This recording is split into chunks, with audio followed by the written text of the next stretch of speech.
Bonjour, j'aimerais bien vous inviter à notre premier colloque de sensibilisation à l'alcool au féminin. Ce colloque aura lieu le 9 novembre 2019 au 100 rue de la Santé à 13 heures. Il est organisé par notre association, l'association Addictel, qui a été fondée par Elsa Taschini et moi-même il y a un petit peu moins de 3 ans. Maintenant, un certain nombre de personnes nous ont rejointes et vous verrez sur la slide qui vous sera présentée que ces personnes viennent d'univers très différents et elles ont été très intéressées par notre projet. Donc maintenant, nous sommes nombreuses. Pourquoi avons-nous décidé de monter cette association ? Eh bien parce que nous trouvions que les spécificités féminines dans les tableaux que nous constations n'étaient pas suffisamment prises en charge. Par ailleurs, nous voyons de plus en plus de jeunes femmes tomber dans les addictions. Et puis, nous constatons également de plus en plus de femmes demander de l'aide de façon directe ou indirecte, parce qu'il y a la notion de honte, en particulier associée avec l'alcool, cette honte de venir voir un médecin et de lui dire que nous avons une relation pas tout à fait normale avec l'alcool. Donc pour ne pas perdre ces personnes du circuit de soins, nous avons décidé de monter cette association qui est une sorte de sas entre je me demande si je suis malade et je ne veux pas aller voir un médecin parce que j'ai honte d'en parler et de parler de tout le reste. Et donc cette association va répondre à mes questions. Est-ce que j'ai besoin d'aller voir un médecin ? Est-ce que tout va bien ? Et je vais également pouvoir parler de choses dont je n'ai jamais parlé jusqu'à présent.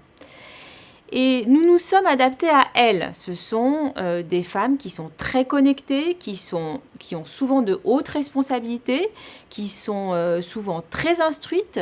Ce sont la génération 2.0. Eh bien, nous avons créé une association 2.0, c'est-à-dire que nous sommes rentrés en contact avec elles à travers Internet jusqu'à présent. Et nous nous sommes rendus compte que, évidemment, il y avait un certain nombre de choses dont elles avaient absolument besoin de parler, en particulier des choses extrêmement douloureuses comme la violence psychique et la violence physique qu'elles ont vécues dans leur enfance, dans leur adolescence, dans l'actualité, y compris dans des milieux extrêmement privilégiés et dont elles ont véritablement honte et qu'elles n'ont pas envie spécialement de partager avec leur médecin. Alors le 9 novembre prochain, nous avons envie de leur permettre de s'exprimer librement, sans jugement, dans une atmosphère de bienveillance. Elles seront accueillies, elles, leur famille, parce que ça a un impact très important sur les familles, les professionnels de santé qui s'intéressent à cette question, et toute autre personne. Il y aura évidemment des médias qui ont été très touchés et très sensibles par certains témoignages de certaines patientes. Nous allons parler au cours de ce colloque des femmes, de l'alcool et de la famille, sujet très important, l'intimité étant un sujet très étroitement intriqué avec l'alcool. Nous aurons une autre table ronde où nous parlerons de l'alcool, du travail et donc chez les femmes.